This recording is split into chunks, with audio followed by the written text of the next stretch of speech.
So some members of the jury did state that they felt like the cops were actually kind of out to get Tupac, and they didn't feel like they could believe them. Tupac got 18 months to 4.5 years in prison, and Charles Fuller, aka Man Man, got 4 months in prison and 5 years probation, although Ayanna Jackson apparently claimed he never actually touched her. However, the jury members did say that they felt like the justice system and the cops were really out to get Tupac specifically because they didn't like him, they didn't like his music, they did not like his lifestyle, they did not like the violent messages, they didn't like the cop shooting incident, and his bail was set at $3 million, which seems incredibly high. Shortly after this, Haitian Jack and his lawyer struck up a plea deal in which he pled guilty to 2 misdemeanors and never had to go to jail. And supposedly the reasoning for that was that Ayanna didn't want to go through the legal process all over again. Of course, people really suspected that Haitian Jack either got the plea deal from snitching or that maybe Ayanna was afraid of him and didn't want to charge him because of that. Interestingly though, Haitian Jack's lawyer actually agreed with the jurors and said that Tupac shouldn't have been convicted, it wasn't a strong enough case, but that the cops and the justice system were really out to get him. There is way more descriptions of what the jury thought, who the jury was, the entire trial. I can put that in a detailed series about Tupac, but I gotta move on in this one. But if you want to read about it before I do a dedicated Tupac series, TupacLegacy.net has a whole article on it. And I will say there's a lot of nuance in this trial, especially in the public perception of it. It reminds me a little bit of the R. Kelly case. And I literally did an entire paper on R. Kelly and the justice system and the struggles that his victims faced being Black women in our society. And I would love to talk about those issues, intersectionality issues, on my YouTube channel when I start it. So if y'all are interested in seeing a comparison of these 2 cases, anything like that, let me know. And I'm not saying that their charges were necessarily that similar, but I am saying that it did seem like the public perception and the public reaction to it were similar in the R. Kelly and the Tupac cases. Moving on though, December 24th, 1994, Biggie releases Big Papa with Warning and Who Shot Ya. It was a 3-single album. And Who Shot Ya seems like a fairly obviously pointed title, and definitely that's how Tupac took it. But supposedly Biggie had actually already completed that song before Tupac was ever shot, and Sean Combs just decided to release it at that time. But of course, Tupac took this as taunting him and saying that they did it. But in January 15th of 1995, we get a letter written by Tupac to Madonna. And they were definitely broken up by then. The first thing he talks about is their breakup. He says, "For you to be seen with a Black man wouldn't in any way jeopardize your career. If anything, it would make you seem that much more open and exciting. But for me, at least in my previous perception, I felt due to my image, I would be letting down half of the people who made me what I thought I was. I never meant to hurt you." He then apologized for some stuff that he said because she made a comment about rappers and basketball players that made him jealous. He also said, "Please understand my previous position as that of a young man with limited experience with an extremely famous sex symbol." Understandable, Tupac. We feel you on that. Even though we haven't all dated Madonna, so we don't really feel you, but whatever. He also talked about the taboo nature in society of a Black man showing affection towards an older white woman. He warns her at the end not to trust everybody and that not everybody has good intentions. And then he says, "P.S. If there is any information you can share with me regarding Jack and crew, please do. It could very well be a matter of life and death." He also said that he wanted her to visit him in jail. He wanted to talk about it more, but he felt that he had to send this letter just in case anything happened to me. And then February 8th, 1995, Tupac starts his jail time. First, he gave an interview with Vibe from prison where he was talking about the case and saying that he realized that he was addicted to weed, that he wasn't being the kind of person that he wanted to be, and that he was committed to changing. He also talked about Madonna and Mickey Rourke, who he had recently unfriended, essentially. And he said that both of those relationships ended because they were white, and he felt that he had a big Black Panther type thing, that he couldn't be friends with them because of that, but he realized that he didn't want his friendships to be a strictly Black thing anymore. But then they decided to move him to the Clinton Correctional Facility, which is maximum security, which a lot of people have said is way overkill for the crime. And he apparently had a 6-hour search when he arrived, including 2 rectal searches, which it seems like they were just trying to humiliate him. That's what most people think. He was also told during this time via letters and possibly also calls that Biggie did know about the shooting, which made him even more suspicious, and he was also wondering why Biggie couldn't find out who did it since they were in his neighborhood. He was also super suspicious of his friend Stretch, who had been in the lobby with him, because they didn't shoot Stretch first, even though he was the bigger target, and he didn't fight them. Stretch on his side said that he didn't fight them because he didn't have a weapon himself, and they had weapons, so that would have been a dumb idea. But Stretch also apparently didn't write or visit Tupac and was hanging out with Biggie, so Tupac just assumed they were colluding on the whole thing. And he had helped them, he had been their friend, he'd helped them to move up in the rap world, and he felt very betrayed. And whether they actually had any beef or not, people really believed that they did in the public eye, which kind of made it a thing in and of itself. At the same time, Tupac, like I said in the last video, had said that he was done with his thug life and he really wanted to change. He did have an idea, though, that he wanted to start a group, so he asked his friend, Yaki Gaddafi, aka Young Hollywood, to get something started for him. And this is what would later become Outlaw Immortals and then Outlaws. March 14th, 1995, from prison, Tupac releases Me Against the World. And this was the first album to go #1 while the artist was in prison. And supposedly he did see some funds from this album. Interscope supposedly sent him a lot of money in jail, or at least money to his family. April 29th, 1995, Tupac marries Keisha Morris while in prison still. And supposedly he claimed that this was one of the first real girlfriends that he had ever had. Sorry, Madonna. And that she was studious and ambitious and didn't do any drugs or party much. She was great for him. And she said that he wanted her to bring him a visitor every day, whether it was her or someone else, just so he wasn't locked up all day long, which makes sense, but it was definitely tough on her. In May of 1995, Biggie is leaving a club that he performed at in New Jersey, and supposedly he robbed one of the promoters of his phone and jewelry and then punched him and broke his jaw. Also, in the summer of 1995, Biggie has a new love interest, and this is Charlie Baltimore. And yes, he was still married to Faith Evans at the time, although he told Charlie that they were separated, which can't really verify whether that was true or not, and he was also still seeing Lil' Kim on and off. And she said that she went on tour with him, and he helped her to develop as a rapper a lot, which is interesting that two of his major relationships had kind of mentor-like relationships to them as well. And at one point, she even rapped a list of girls that she saw in his phone that he was talking to, which is funny, but can't come as much of a surprise, although I don't know how much she knew about his relationship with Faith Evans and Lil' Kim. If I do a whole series on him specifically, we will definitely dive into that more.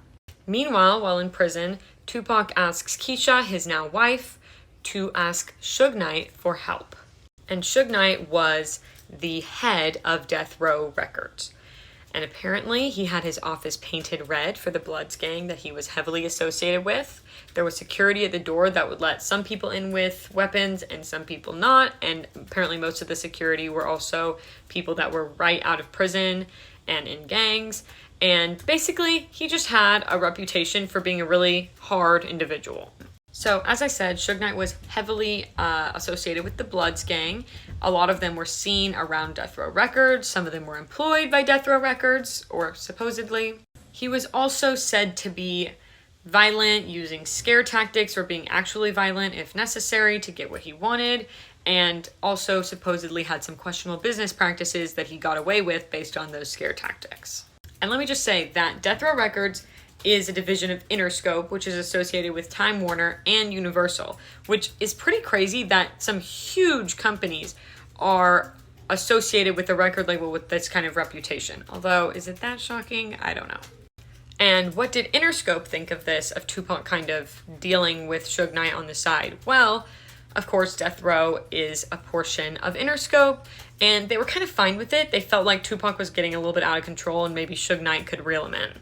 Also, Suge Knight and the head of Interscope worked together a lot as well, and apparently, even though one of Death Row Records' major things is talking about being black-owned and owning all the rights to their records, unlike other labels, they actually were getting quite a bit of loans from Interscope. So that's not entirely the case. And if you'd like a whole series on Death Row, please let me know, because I would definitely do that. So Tupac was obviously in a really bad position at this point. Obviously, He had legal fees. He had been flaunting his wealth and ended up getting robbed. And now his mom was about to lose her house. And even though he had been offered a place at Death Row Records actually in the past, he had turned it down. But now he really needed them. And Snoop Dogg, who was also with Death Row Records, had also recommended to Suge Knight that they should get Tupac on with them. So, according to a Death Row Records security guard, Suge Knight sent Tupac, or the people that he needed it to be sent to, $15,000 while he was in prison. And then Tupac contacted Suge again, wanting to visit with him again, and he did. And at that point, they made it clear they wanted him. They had the Death Row Records lawyer working with Tupac on an appeal and trying to get him out of jail, and they wanted to sign him on death row. However, according to Watani Tahimba, and I am really sorry if I butchered that name, he's kind of a mentor, manager of Tupac. When he visited him in jail for the last time, Tupac cried and said, "I know I'm selling my soul to the devil." And I know people are going to shout Illuminati, but I think he was referencing Suge Knight. However, Tupac later said that he wanted to join Death Row and it had nothing to do with any of those other circumstances. At the beginning of August, Suge visited Tupac in jail again, and supposedly Tupac said that he really wanted to take down Bad Boy Records because he felt that they were involved in his shooting, and Suge Knight pledged to be loyal to him. So August 3rd, 1995 was the Source Awards. Again, that's a hip-hop magazine, big deal. So Biggie wins New Artist of the Year, Lyricist of the Year, Live Performer of the Year, and Album of the Year for Ready to Die. And then Suge Knight accepts the award for Best Soundtrack for Above the Rim. And while he's giving his acceptance speech, he definitely throws some shade.